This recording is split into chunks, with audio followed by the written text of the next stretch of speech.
And we are live. Scott, cheers for coming on today. How's Thanks for having me today. how's everything been keeping on your end?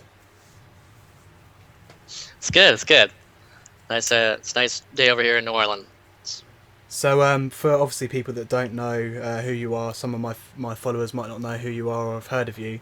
Tell us about your background and what you're an advocate for, and how you got into sort of where you are. Sure.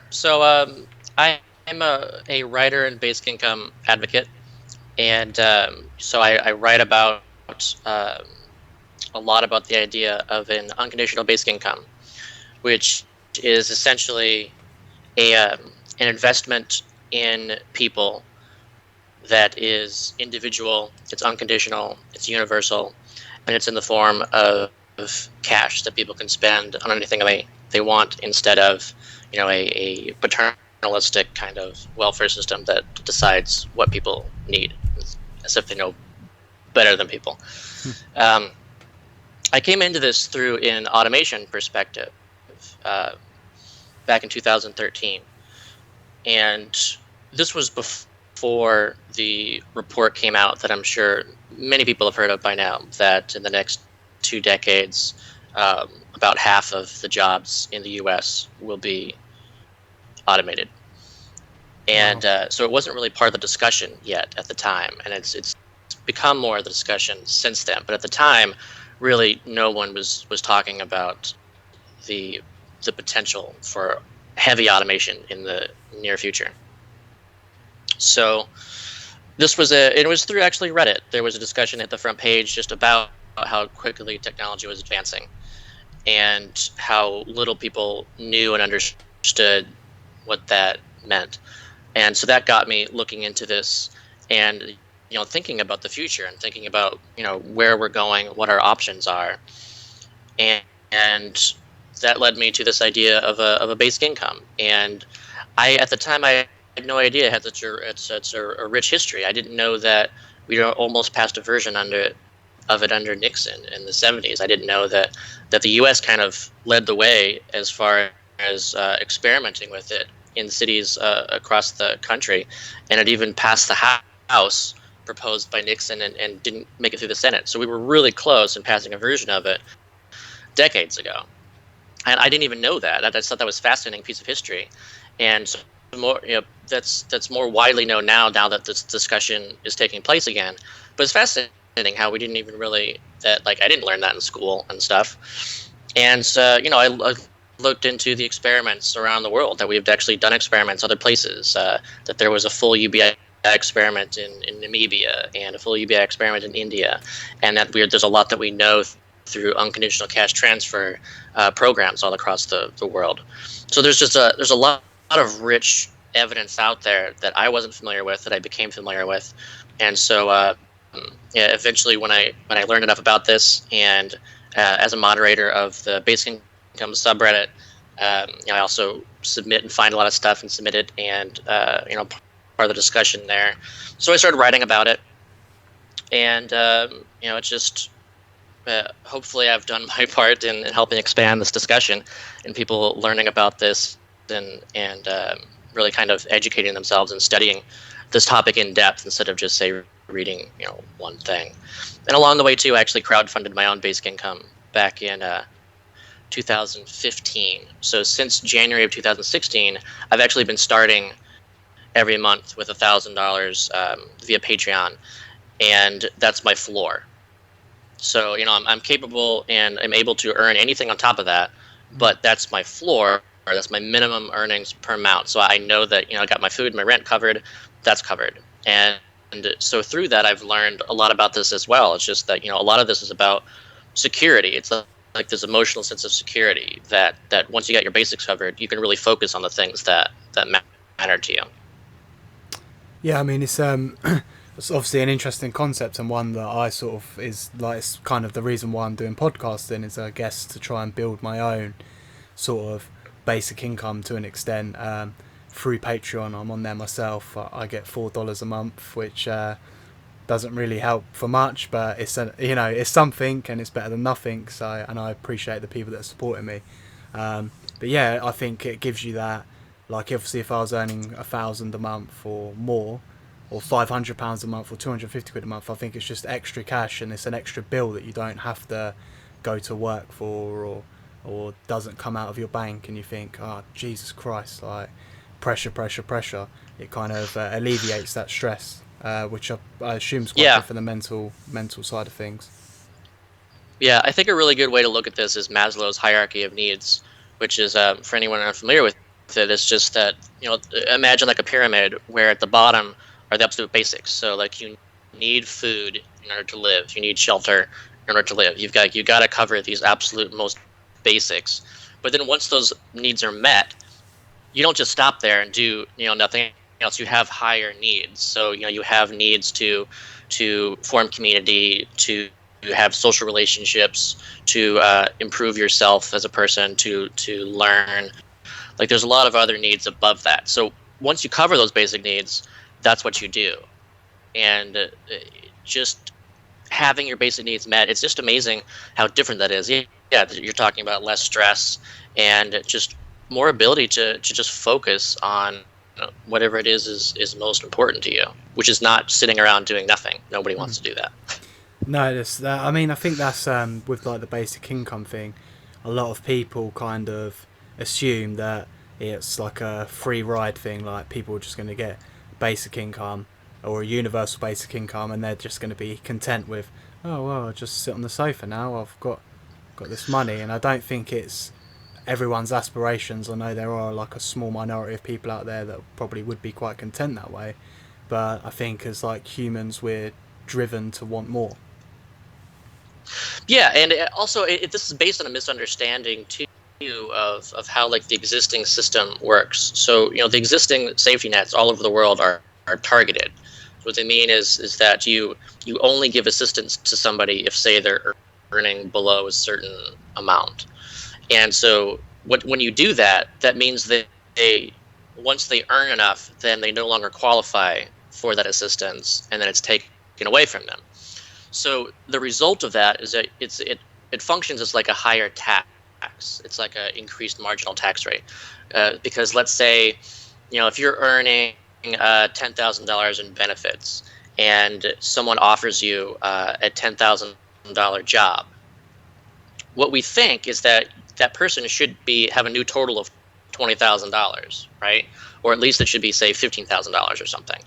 But instead, they lose like the whole thing, or even say more than the amount, because the benefits were higher. So you can go from, say, $10,000 in benefits to $10,000 with your job. In which case, what's the point?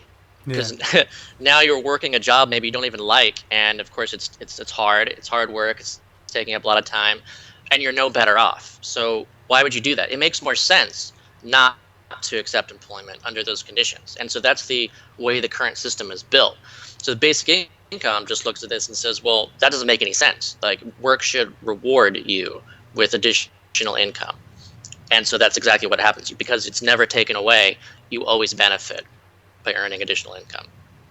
So how would it work within society? Because obviously a lot of people kind of look at it as like it's a communist thing. How could, like, say that there's always going to be people that are going to also be like begrudge it, like, oh, these people, like, I'm working and they get a free ride and whatever. And I think it's that negative aspect, like they're not getting a free ride because you're also getting the money as well. But I don't understand how it would like implement and work with like society and the economy. Yeah, so a couple things about that is the universal aspect of it means that there's no stigma, there's no us and them, because everyone's getting it. So if you look at like the closest thing in the world to this operating in existence already is the Alaska dividend, which has existed since 1982 in Alaska, which is obviously not a communist state, and so everyone there earns around $1,000 on average per year since 1982. This is just a straight up dividend. Everyone receives it, rich or poor. So it's hard to look at something like that, and no one there looks at something like that as being like this handout or helping some people instead of other people. And it's certainly not seen as communist or socialist also because everyone's getting it and it's cash.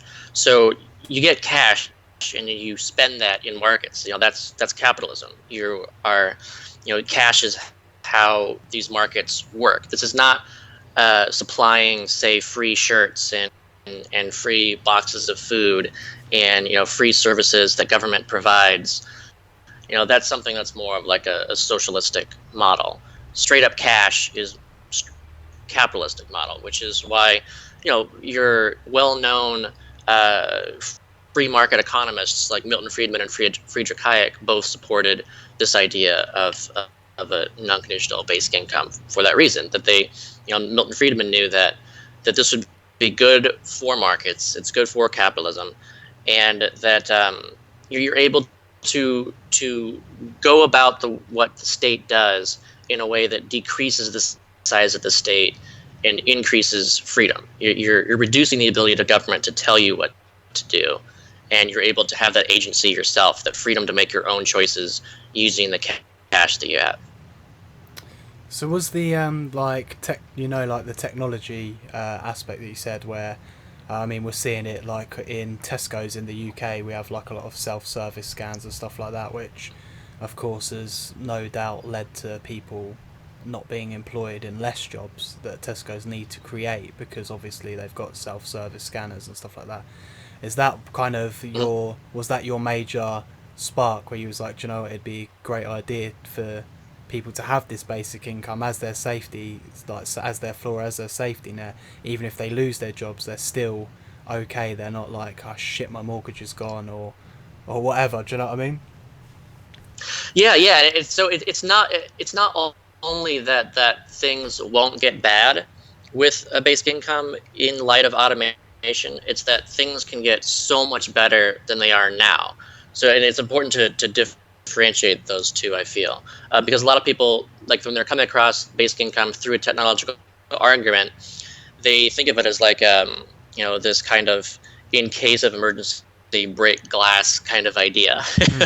like it's just things are going to get really bad, but they won't get as bad as long as we have this. And the thing that really got me into this idea and why I'm such an advocate is I realized that it's not that. It actually is a tool of making things just far better than they are now, because the results of poverty around us are very expensive in a lot of ways. You see worse health outcomes, which cost a lot through the healthcare system.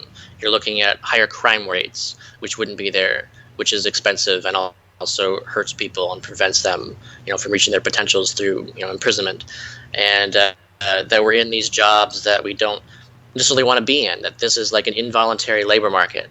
That there's a coercion aspect of this because people don't have the freedom to say no to the labor market. They have to accept whatever wages are offered to them through employers, which is very exploitative.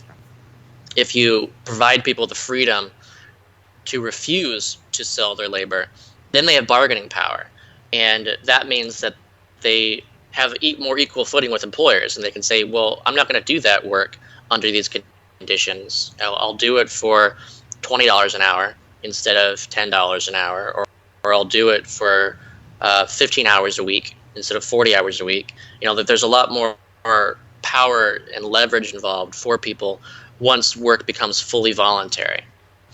And so there's just a lot of aspects to this that kind of all add up, that just the evidence points to things just being a lot better, that people will be more engaged with their work, that intrinsic motivation over extrinsic motivation. There's a lot of factors involved. How could this because how would this be sort of implemented into, say, poorer countries? Because obviously obviously this is more on from a technological standpoint, like with if they had the technology that, say, the UK and America have, but how would it work in poorer countries? Yes, there's a really interesting paper that I would recommend, and maybe you could even link to it at this video. It was a paper by Gary Flomenhoft called. It was looking at the ability to apply the Alaska model to a resource-poor state, And I think that provides a really interesting blueprint to how you could do this in poorer countries, because poorer countries may be poor and underdeveloped as far as like businesses and a consumer economy and things go, but they can also be very rich in natural resources. What they're doing is essentially letting companies come in and just take those resources for free, and it's usually because say politicians are being bought off and just doing what the companies want. But say a poorer country could say, we understand that the lithium buried in the dirt here is extremely valuable to you. So if you want this natural resource, then you need to pay us for it. And what we're going to do is actually put at least a large portion of that revenue into a sovereign wealth fund, like Alaska has, like Norway has. And then that sovereign wealth fund can be built up and pay dividends to everyone there. So you don't need to have like a heavy tax base to be able to handle this. You can just follow Alaska's model. And instead of the way Alaska does it, which is only oil, there's a lot of other resources that you could look at, including even, land value itself. And, just look at things that we commonly own that not only is a natural resource, but let's say, the airwaves itself. This is, companies should pay money to actually transmit through the airwaves. That a carbon tax would actually make it apply a cost to polluting the air, which is something that we all own. So there's just a lot of ways we can go about this kind of dividend model in other places, and also in countries like say India. So that's considered a more poor country. The way they currently do things right now is through heavy subsidies. So the government pays for a bunch of subsidies to make things cheaper. So let's say you want to make grains cheaper and various foods cheaper and oil cheaper and things like that, because then those who are poor can afford those things. But another way of going about that is to eliminate those subsidies and actually provide that as cash to individuals to be able to afford higher costs. There's your basic income for countries like that, which India is actually probably in the next 2 years. It's expected that they'll start up some kind of large UBI pilot, or say do like a small introduction, like in one of their states over there.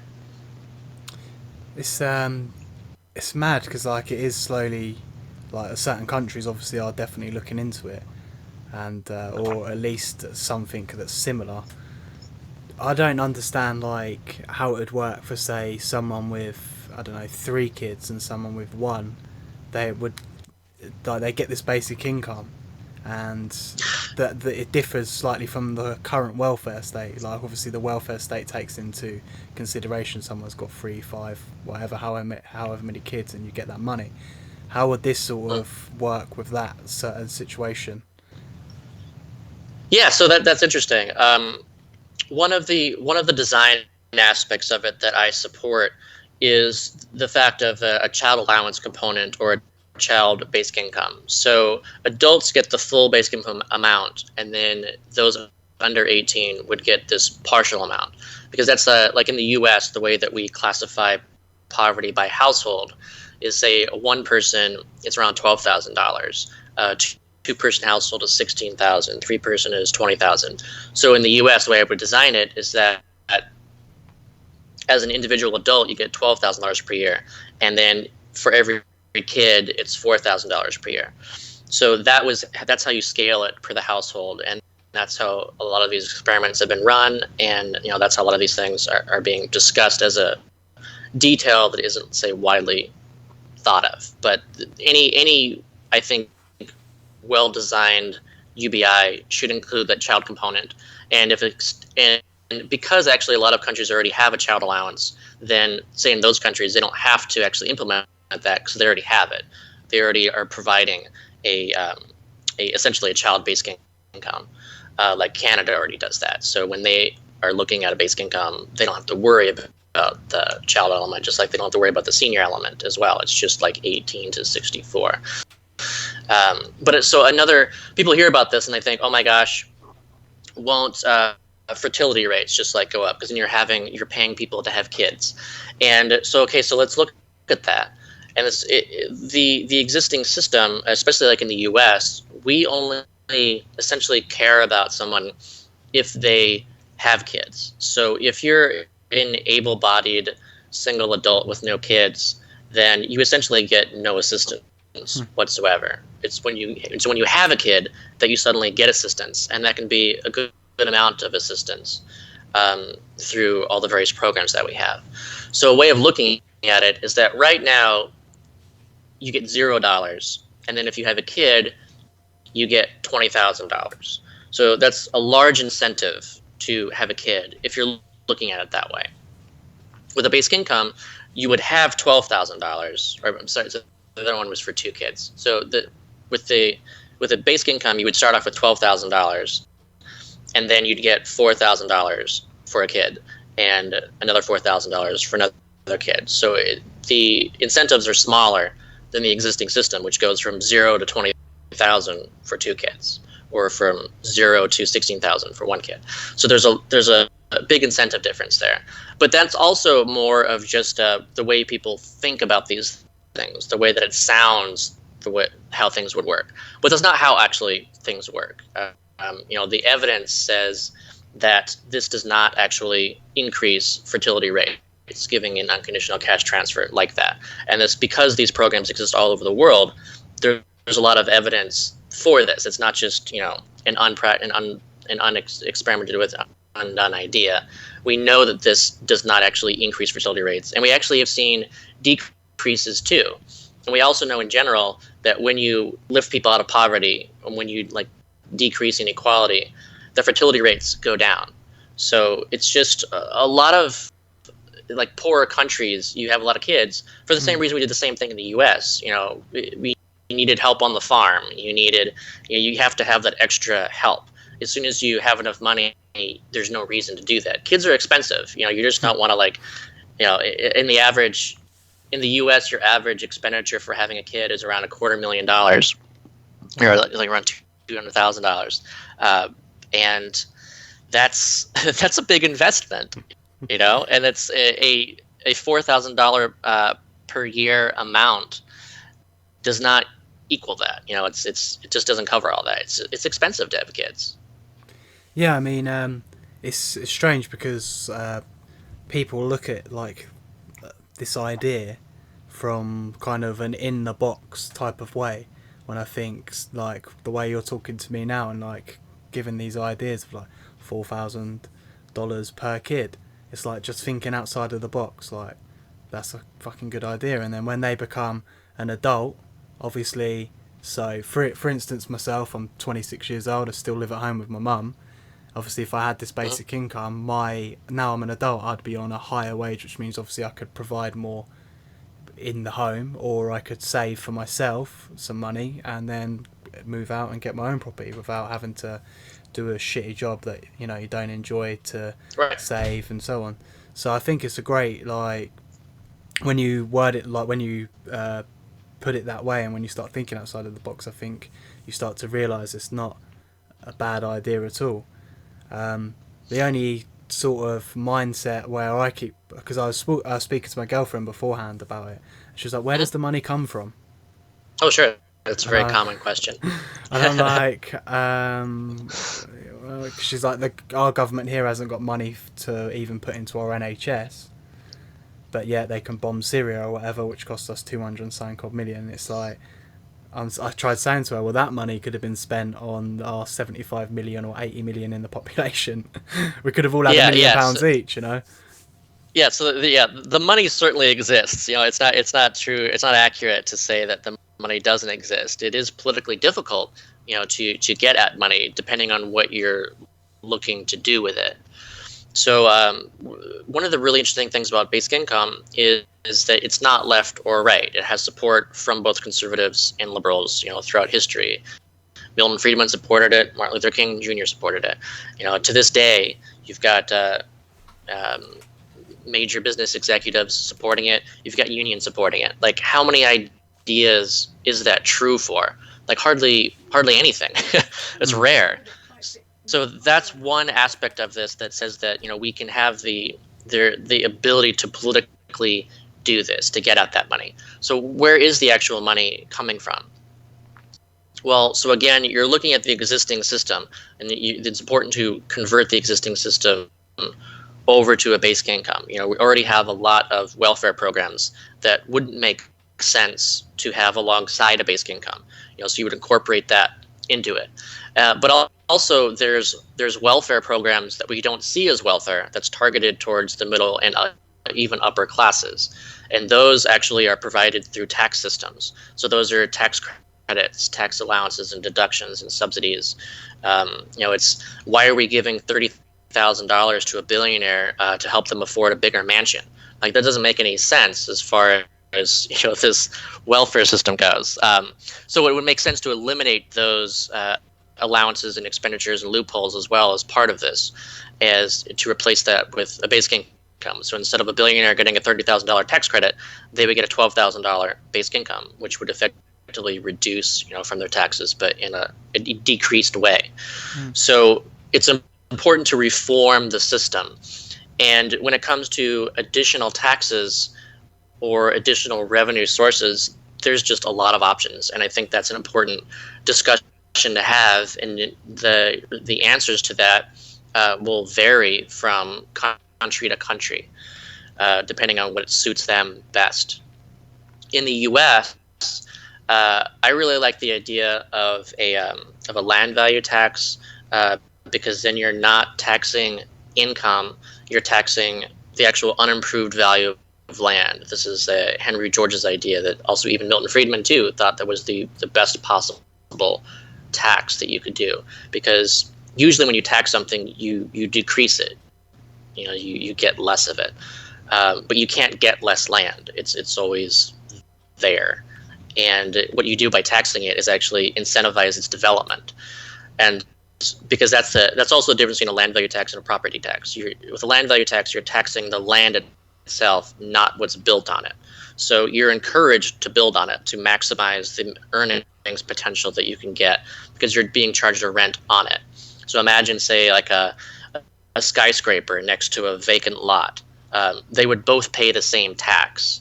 So the person owning the vacant lot, it would make sense to either develop it into a skyscraper or to sell it to someone who would make use of that land in a way that they could pay the rent on it. And instead of that rent going towards government to decide what to do with it, you would use that to provide this basic income to everybody. And that only makes sense because they're actually the ones creating the value of the land. Imagine like a piece of empty land in the desert, and you own that. It's worth nothing, and you sit on it, and then suddenly a city is built around it. So you've got all these people coming in, and they build all this infrastructure, and people live in there, and they build up these houses. Suddenly, that worthless piece of land becomes, say you could sell it for millions of dollars. Well, what did you do to do that? You didn't do anything. You didn't lift a finger. All that value was created by everyone around you. It's collective value generation. So it only makes sense to apply like a land value tax to paying a basic income, because it recognizes that the money actually belongs to everybody because they created the value, and it should go back to people. So that's one mechanism that I really like for this. Another one is again looking at taxing things in a way that we want to tax things we don't want. So carbon taxes, I think, make sense for a basic income as well, because then what you're doing is saying we don't want to pollute the air with a lot of greenhouse gases that are accelerating climate change. We want to reduce that. So you make it more expensive to pollute via a fee per ton of CO2 emissions. And when you do that, and when it's paired with a basic income, then you create these choices. So yes, stuff costs more, and so therefore it'll cost more to have the carbon footprint that you currently have. So what you can do is you can use the money to maintain that carbon footprint, or you can actually pocket the money and decrease the size of your carbon footprint so that you can use that money on other things.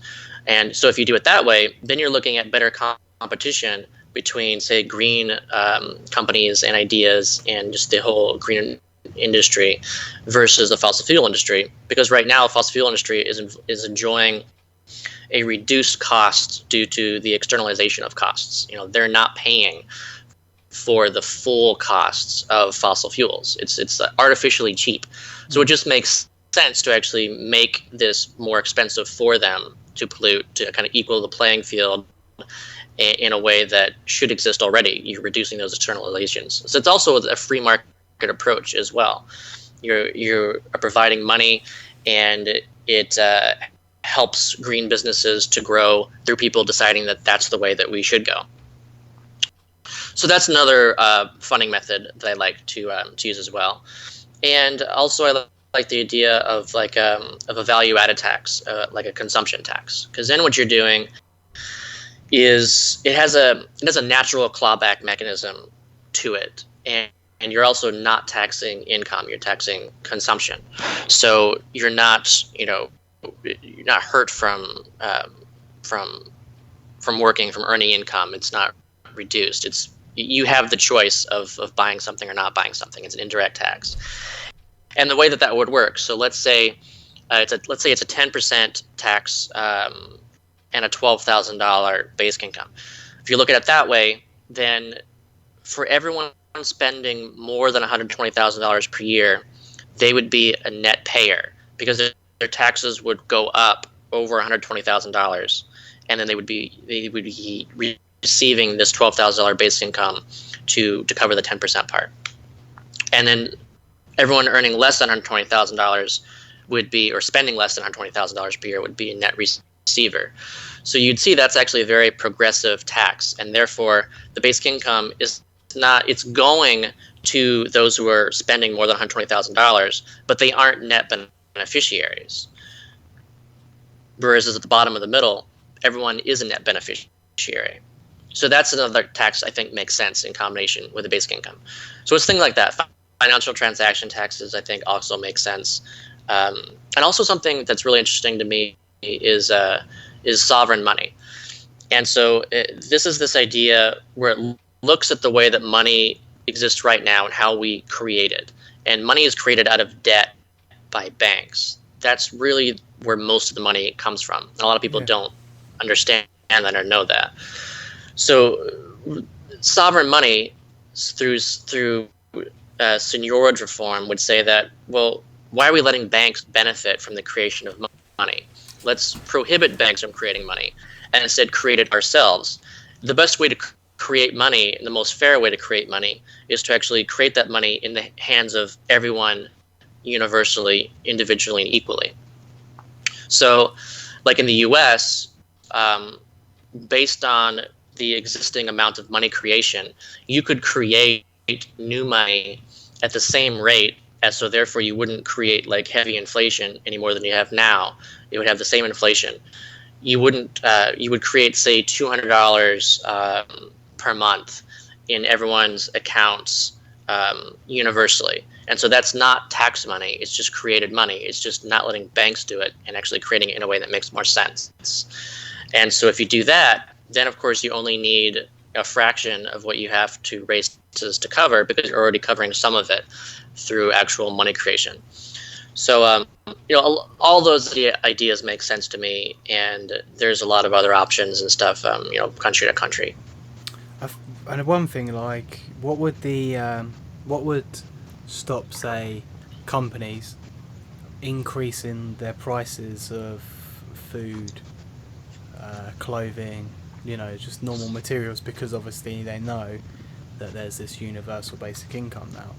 So, for instance, obviously we have a living wage that we're currently on per hour that we get paid, and obviously it's based on the pricing of everything here. Obviously, if this universal basic income come in and people are working, or stopping corporations going, we're just going to shoot our prices up because we know people can afford it. Yeah, so that's another common response to hearing about a basic income, and so that's an interesting conversation too. And there's actually a lot of variables to the inflation equation, so we can get into that a bit. So I already covered that the idea of basic income isn't about, say, monetary expansion. it's actually like a fiscal measure through tax and transfer. And then even when you do the sovereign money idea, you're still not expanding the money supply greater than it is now. So that's typically like a lot of where a fear from inflation comes from through rising costs. It's just that you'd have more people at the bottom and middle having more money, and you'd have people at the top having less money. And so it's the same amount of money. Now, another element of this is that you still have competition. So let's say you own a business and you know that everyone has a basic income now, so you're going to raise all the prices in your business by, say, 10% or something. So say, hey, they've got more money, I'm going to take more of that.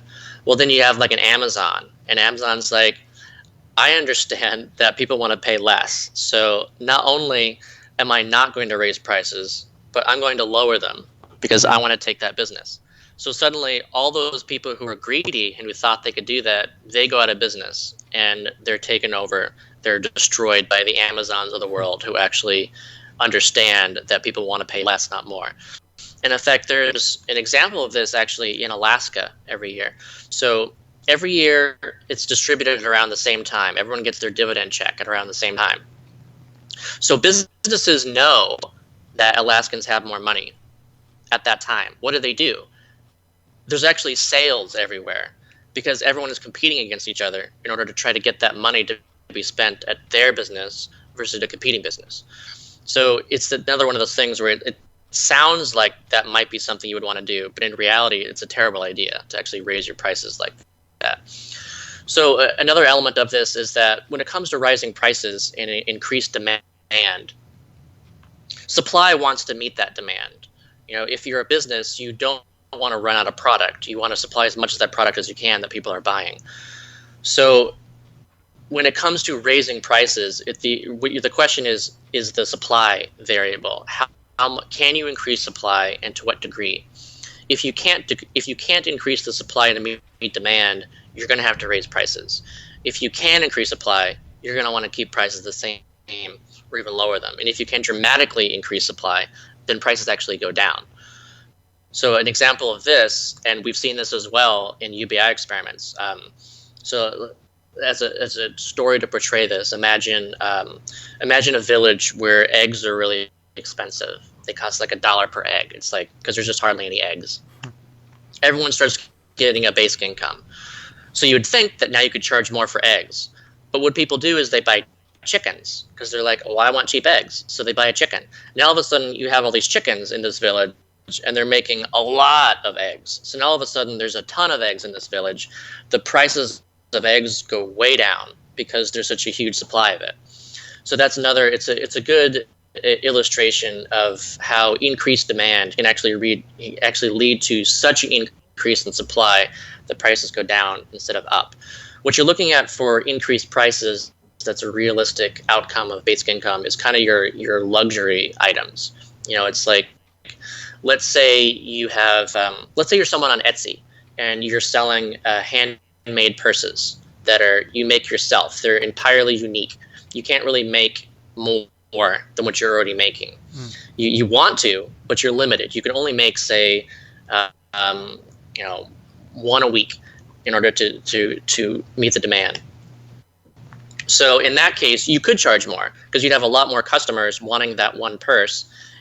And you could say, well, because there's so much demand for this and I can't make any more, then I'm going to raise the price.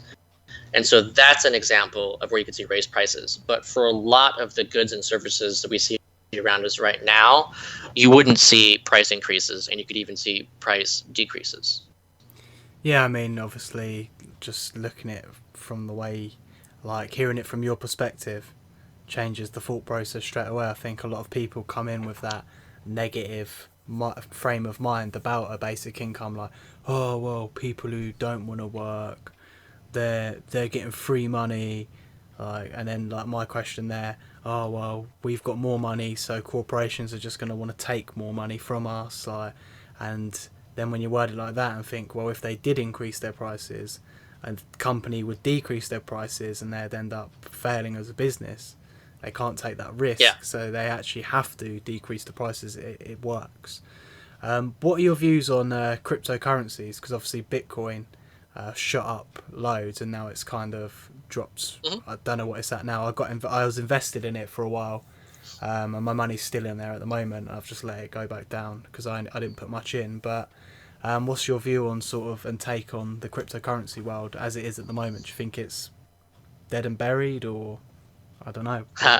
No, actually, I firmly believe that blockchain technology represents a kind of a level of change as far as the internet goes. So I think what we're looking at right now is potentially like an internet bubble burst part 2, where the result of this is there's a lot of exuberance and a lot of just excitement around this new technology and people starting up things without a real business model for profitability and success.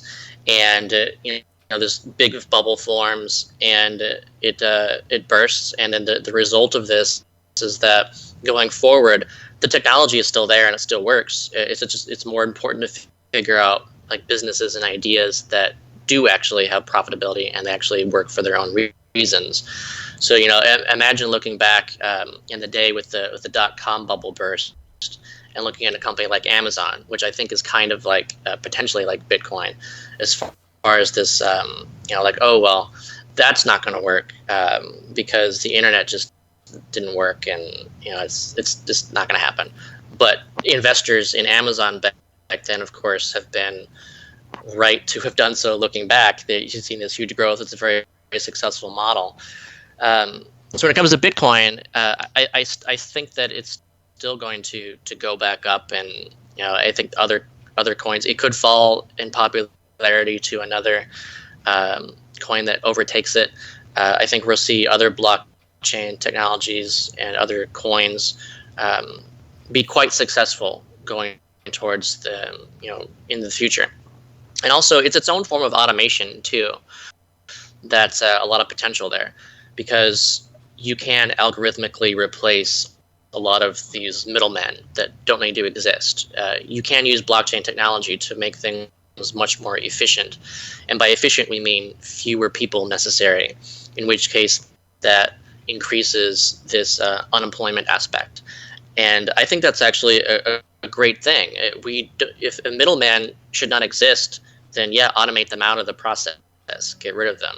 Use blockchain technology to decentralize this, and just enable people to do things directly and without these middlemen. And also, I really just like the ability through decentralization to say create these currencies in a way that makes more sense. Again, I think the best way to create currency is through everybody's, individually and universally. So you've got coins like Mana, which is like a UBI currency, where everyone receives their share of this newly created currency, on a weekly basis. So that's like the currency is being created at the bottom, and because everyone has access to it, then they can use that. And I think that makes a lot of sense. And also, I think makes a lot of sense is companies to apply like these kind of dividend models. So imagine how different things would be if Facebook, instead of having a model where all the revenue accrues to stockholders, actually recognized that most of the value was being created by its users. Everyone is essentially doing work on Facebook. It's been that kind of atomized. You don't think of something as work when you spend, say, 1 second writing a status update, or liking something, or putting a smiley face, or sharing something. But it's work. It's obviously it's it's really, really small, but it's shared among 2 billion people around the world for Facebook.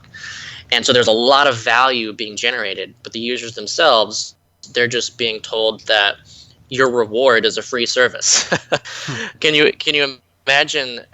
Does that make any sense? Can you imagine the stockholders of Facebook being told, "Hey, thank you for investing in us. Your reward is that you get to use Facebook." Like, no, that's not how it works. It only makes sense to actually provide a dividend to those creating the value. And so with blockchain technology, you're more capable of, say, creating these kind of dividends where you reward people, like on Steemit, I think is a good example. It's a platform where people are actually, you earn coins essentially for voting stuff up, and for creating content. And those coins aren't necessarily worth anything, except they are in the marketplace. And so they are actually earning a share of this. Essentially, all the users of Steemit are like the stockholders of Steemit, especially those who are keeping actual Steam power, and it's like an investment. So it's really interesting to look at the way that these can all combine, because you can imagine the future where there's a lot of platforms out there based on blockchain technology, where people are earning some kind of cryptocurrency dividend or something through their use of their say a Facebook clone and a Twitter clone and a Reddit clone, and let's say their use of like their self-driving cars or whatever. You're getting your data dividend. So you can imagine like a lot of sources combining together to increase everybody's income above what they would be with or without a basic income. So how would the basic income work with a blockchain, like in the sense of paying everyone out or whatever? Say the banks were, it was all decentralized, the banks are fucked, they're done for, no one's using proper money anymore, everyone's converted over to the blockchain. It's a perfect world. How would the universal income sort of work through that? Would it be one coin that is converted into other coins, or would it be paid out? Yeah, no, it's a good question, and it can go either way. It can go both ways. You can imagine like a UBI platform built on, say, the Ethereum blockchain. So let's say Ethereum itself doesn't create new currency in the hands of people, but then someone creates a platform built on Ethereum that does do that, and it's really popular with all Ethereum users. So essentially, all Ethereum users get this income through another platform, through a coin built on that. So that's one way of going about it. Or you could have. I actually think that the ability to actually create these dividend streams for people is actually going to be seen as a competitive advantage at some point as we go forward. And because why would you use a platform that doesn't pay you versus a platform that does pay you, as long as the user base is equivalent? Why would you use a coin that you aren't given versus a coin that you are given? All else being equal. So there's already multiple coins out there that are being provided to everyone individually. Let's say Swift Demand is another one. It's not on the blockchain yet. It's in ICO at the moment, but people are already receiving the Swifts on a daily basis, actually. And it's not on the blockchain right now, but it will be. And then there's other coins, Solidar and Donator and Circles. There's a lot of ideas out there as far as applying UBI to cryptocurrency, and I think those will be successful. And I think that when it comes to other platforms, comparing the two, like say a Steemit versus imagine like another like Steemit but doesn't actually pay its users, why would you use the other one unless like the user base was a lot bigger? I think you've got a competitive advantage by actually making sure that the user base is valued and seen as having value. It's kind of like creating a Facebook 2.0 and then paying people, saying, come over to Facebook 2.0, we'll pay you for every post you put up, and every time someone likes your status, we're going to pay you for that as well. And then they have like 1 billion, 2 billion people using it, and before you know it, you're rolling around in cash. It's a lovely day. Yeah, I think that's the only realistic way of actually getting around the first mover advantage from these ginormous platforms that have huge user bases. The one big difference is that they don't reward their users. So if you can reward your users and provide a similar experience and grow the network to a point where the size of the network itself is competitive against these existing platforms, you could succeed in winning people over to your new platform. Whereas right now it's extremely difficult to do that otherwise, because why would you go from Facebook to a competitor Facebook where it's the same thing? It's just maybe you don't want to be in Facebook anymore because you're angry about how they mishandle your data. But Yeah. the way to win them over is to not only handle it right, but actually to reward them. And my sort of last question really is, how can UBI help better match people to jobs? Like, how can it sort of... I think that's a real powerful component. And again, there's evidence behind it. So like all of this, one of the main reasons why I got so big into basic income is because I seek out evidence. I care about what's real and what isn't. I don't just like things because it sounds right. I have to look into it. And the evidence is just really solid for basic income. So as another example of this, one of the results of the negative income tax experiments in the 70s was, people will look at that. If you just look at let's say a conclusion and say, oh, well, work decreased, say, 5% or 8% for primary earners. And so, oh my gosh, that's crazy that people worked 8% less. But you have to look at this, you have to look at the details. And so the details show that people didn't actually reduce their amount of hours. What they did is they actually spent more time, primary earners spent more time between jobs looking for the next job. So the result of that is that if you look at a year, their hours went down because there was a greater amount of time between jobs. But that's a better fit.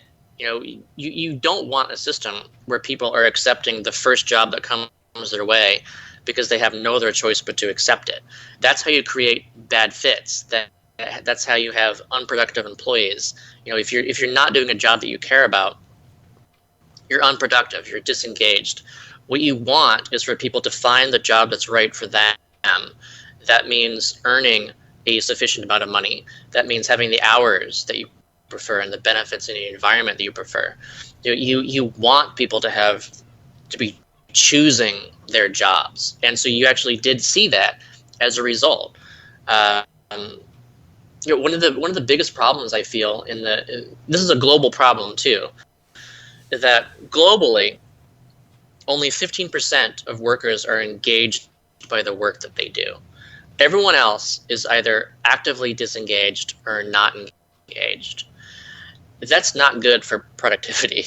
No. In the US, it's slightly better than that. It's a third of people are engaged by what they do.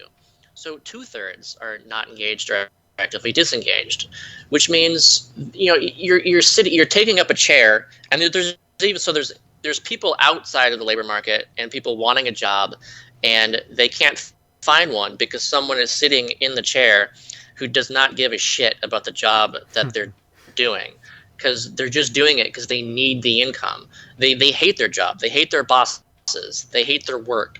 They don't want to be there. They want to be doing something else. They don't want to just be sitting at home doing nothing. They want to start up their own business. They want to find the work that is their passion. That's what drives people. So what we want to do is create a situation, to create an environment, to create a system that enables people to match to the jobs, to choose the jobs that do engage them. So I think an unconditional basic income would dramatically increase that engagement rate, because people would be choosing jobs instead of being coerced into them. And there's also evidence for this too. There's an experiment that was done looking at engagement in tasks. And what they did is they put people in a room and they said, okay, here's this task and here's this task. Choose one or the other, and we'll be back later. So they come back, and those people on average spent 5 minutes doing those tasks. So in another condition, they had the exact same tasks, and they said, okay, you can have this task, you can have this task, or there's a third option. You can just sit here and do nothing. And then we'll be back later and check things out. So in that condition, where they had this third option to do nothing, the people worked on average 7 minutes per task. So they were more engaged in the tasks that they could say no to doing. Why? Well, that's an interesting psychological element, because you're thinking that if you have the ability to not do something, then obviously it's voluntary, and so you're choosing to do it, and you're choosing to do it because you want to do it. You're more engaged. If you have no choice, then you don't care about it. So you're not as engaged. So it's interesting. That's just another element of evidence that's built into this, saying that we can increase engagement, we can increase productivity by actually making sure that people have the option to say no. Yeah, I mean, I think you'd see also an increase in the quality of work that people do from people that are passionate about it. So, for example, I work in the fitness industry. Obviously, say there's someone in the fitness industry that doesn't want to do that job, and there's someone who can't get that job because that person, like you said, sitting in the seat. A lot of clients that they're seeing, people that they're speaking to within that gym-based environment, aren't getting the results that they require, which that could be, I don't know, they want to lose 2 stone, and the person there is just like, I don't really care, like, yeah, sure, write some shitty program, and then they never lose the weight. They don't have a personal trainer that pushes them, and just because that person doesn't want to be in that job, and we could go on and on about the effects that could potentially have, whereas if you gave that job to someone who wanted to do that, obviously that person would lose the weight, and then the implications of them not losing the weight or whatever would never unfold. So it's definitely an interesting, like, the better way to look at it really is if you obviously had that, because I agree with you, we don't really have at this current moment that free will to go and do what we want to do for work. As well as even starting your own business, like people don't have exactly a startup. Yeah, that's where I was going to go next. Is self-employment is such a good example, where I think there's a lot of people out there in jobs that don't want to be there, that actually want to create their own jobs, that want to start a business. And again, this is through the evidence. There's a huge entrepreneurship effect everywhere unconditional cash transfers and basic incomes have been tried. So in Namibia, self-employment jumped up 301%. And in India, trial villages, or where it was tried, were 3 times more likely to start a business than control villages. This is seen over and over again, where you see that people choose to actually start their own business and to self-employ instead of selling their labor to others, doing something that they don't want to do.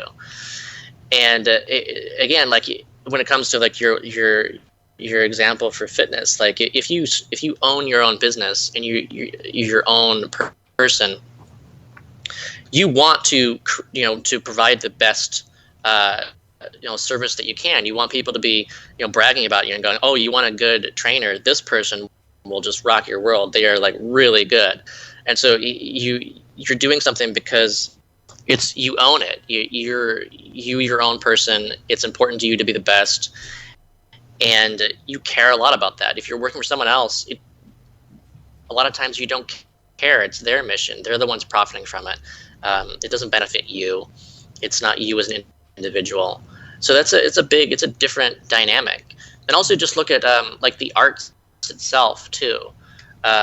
If you're like, even like on YouTube is a good example. You've got people creating videos for clicks, hoping that you get that ad revenue.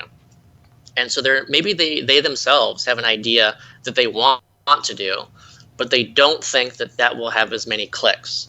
They think it'll be better. They think it'll be more informative or more truthful or more interesting, or maybe it'll be longer instead of shorter, whatever. But as long as you need an income in order to survive and you need that advertising revenue, you're going to be focused more on what sells. What can I get people to click this with? So again, it goes to quality as well, aside from engagement. It's just that as long as people are driven with this basic need for survival, then yeah, there's a big quality issue there. Just imagine a world where people are creating the content that really they feel most passionate about, because they don't need the income. They actually are fine creating stuff for free. In fact, they even enjoy it more. Like, I even have experienced that myself. By having a basic income, I prefer more people to be able to say, read something that I've written. So why would I put it behind a paywall? Yeah, I could earn more money for doing that, but then it's possible I wouldn't even own the rights for it. Now, I've done that before, where I sold an article, and it's weird that to this day I have to ask them for permission to republish it and somewhere. So I wrote it. Why isn't it mine? Well, because I got money for it and I signed a contract. Whereas if I publish something for free out in the Creative Commons, then I welcome people and say, hey, publish this anywhere you want to. Just apply the same license to it with the share alike, and say, just say Scott Santens wrote this. Here it is. Then, publish it everywhere you want to. The more people who read what I've written, the happier I am, because that's why I wrote it. I wrote it so that people could read it, that it could reach as many minds as possible. That's what makes me happy. So it's even interesting too to think about the potential effects that UBI could have on, say, intellectual property itself too. Is that if you no longer need to hold on to intellectual property, would it be as important to have, say, lifetime plus 70 years of intellectual property protection via copyright? I don't think that makes any sense at all. I think that copyright made a lot more sense when we first started it, when, say, you got basically a 15-year head start. You got a monopoly on something for 15 years, and then it went into the public domain. I think that we're all worse off by excluding things from the public domain for such a long period of time. Even just look at Disney himself, which is its own interesting story. That Walt Disney started, and he all these stories were from the public domain, and then but now his stories are not in the public domain. Those are all Disney stories, and no one can touch them. No one can do anything about them, and they've even lobbied to maintain and extend copyrights over and over again. And I think that's bad for all of us. The public domain is a rich thing. The more that people are able to reach into a common pool of ideas and play with those ideas and recombine them, then everybody is better off. If you pull out an idea and monopolize it for a century, I think that's worse for all of humanity. And another idea I think would be really interesting is to apply, like, the carbon tax model to intellectual property. So what you would do is you would say, you can monopolize something all you want to. You get your copyright, you get your patent or whatever, but each year it gets more and more expensive to keep it out of the public domain. And let's say, just for simplicity's sake, you double it every year. So the first year is like $1, and then $2, and $4, and $8, and $16. So at first, it's very affordable to maintain a monopoly on your patent or copyright. But over time, it gets more and more expensive. So, then it becomes $1,000 to keep it out of the public domain for a year. Then $2,000, then $4,000, then $8,000, $16,000. Eventually you're looking at $1 million, $2 million, $4 million, $8 million. And so eventually you reach a point where it's just too expensive to keep it out of the public domain. So it falls into the public domain. So the whole time, you've been actually encouraging people to let things go back to the public domain. And those who are paying for it to be excluded are actually paying everybody through the basic income, because it's funding it. I think that would be a really interesting idea to fund this, because it's just another one of those, it's pros on both sides. You could earn the money from Disney tomorrow. Do you know what I mean? Yeah, right. If they want to keep owning Mickey Mouse, make them pay for it.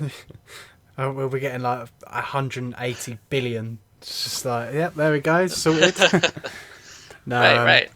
I mean, like with my podcast, that that obviously it's hard.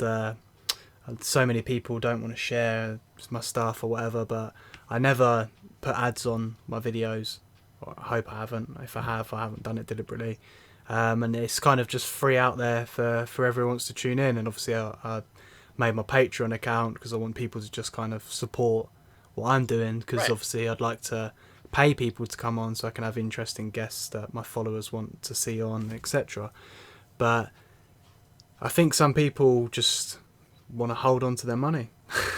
It's hard, you know. Yeah. But Yeah. So there's a couple things from that too it's really interesting. Is you're looking at like a scarcity mentality. So you're right now, people that need to hold on to the money because they don't know what the future is going to bring. So it's more like this kind of hoarding mentality. When you reduce that scarcity and you create like this concept of abundance, and it's plenty.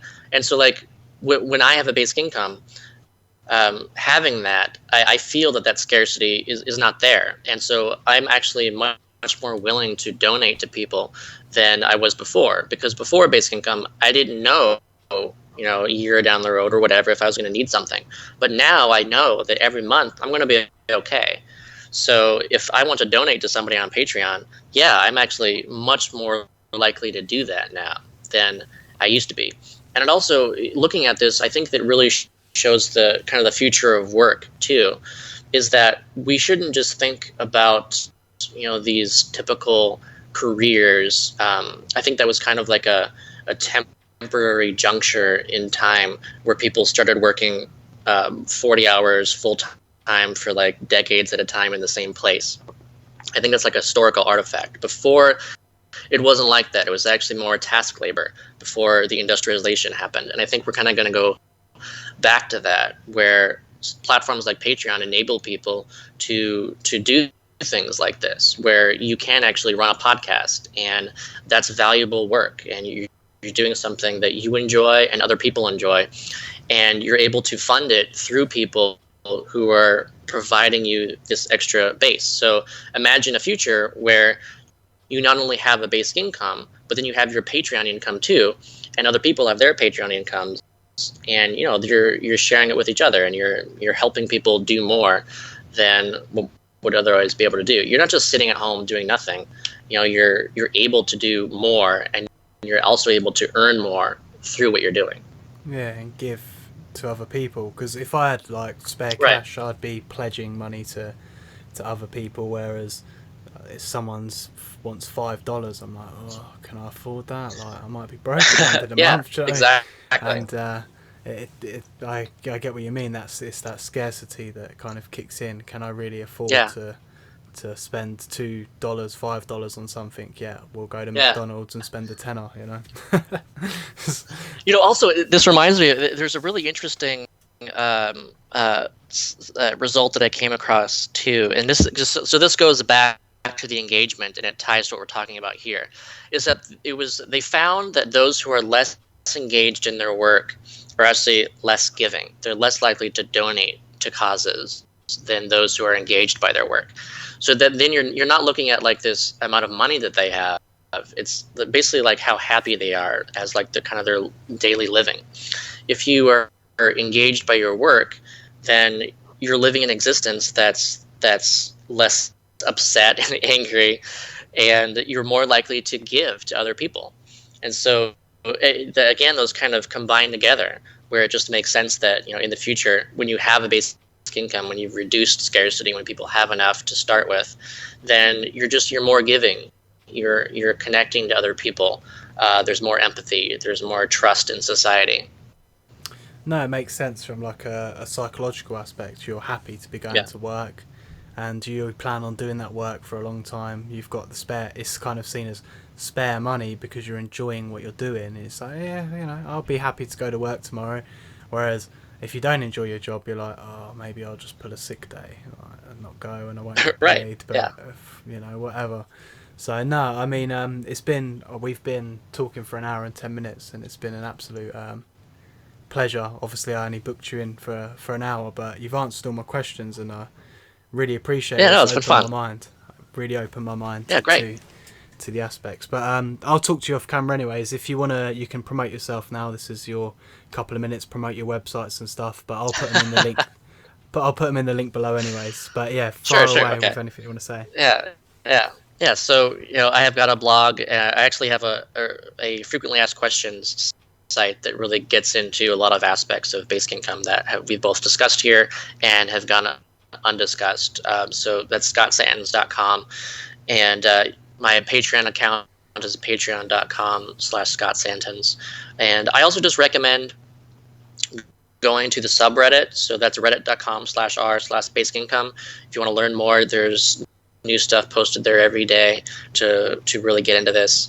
And also basicincome.org, which is a great resource to learn. It's a news site that you can learn about what's going on all over the world about basic income developments. Perfect. Well, we'll talk off camera anyways. Thank you for coming on. Really appreciate it. All right, thank you. Yeah, and I'll roll the end credits. Cool.